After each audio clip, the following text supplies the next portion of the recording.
Hi, Gloria Lybecker here with Healing You. I'm really curious. How do you talk to yourself? Do you notice how you talk to yourself? How about especially when you've made a mistake? What does it sound like, that voice inside of your head? Do you even like yourself?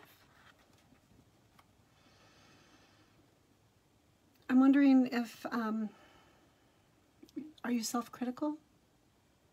Or are you ever not self-critical? Do you constantly compare yourself to others? Or did your parents compare you to others? Did they constantly compare people? Our default mode network is the part of us that is the voice in our heads. And we all have one. When we've had experiences of trauma, then that trauma takes over our default mode network and it reruns all the memories. It's really wanting us to heal. And it can get really stuck though. When we're little, if we don't make sense to our moms, then as a baby, our system has to run on cortisol in order to survive. And it can really burn us out. When a baby is born, their amygdala is hardwired in order to create a state of alarm in order to get a response for care.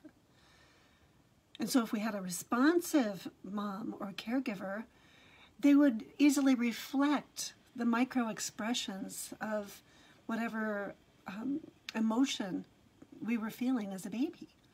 And we would experience that we make sense by having a responsive caregiver.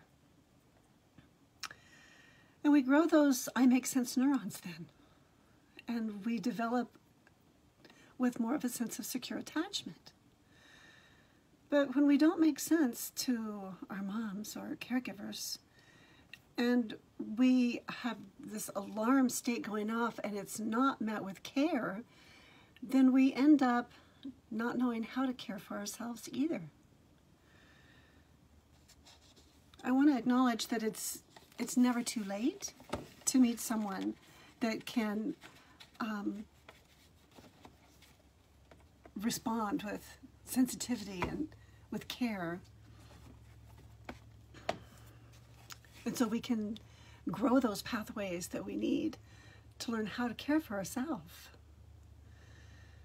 When we've had unresolved trauma, it's possible to be held with acknowledgement that there is unresolvable trauma. And what happens then is it allows there to be more movement of life energy within us.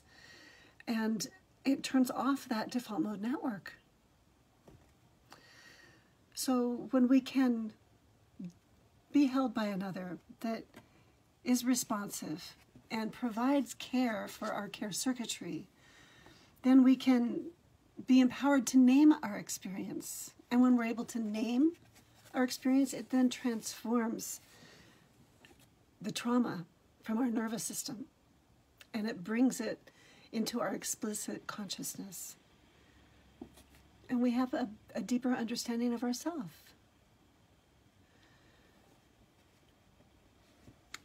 Part of that process is when you name the experience, that there's a container, another being that's able to resonate with warmth and understanding and name the needs that your younger self didn't have held. It's really important work.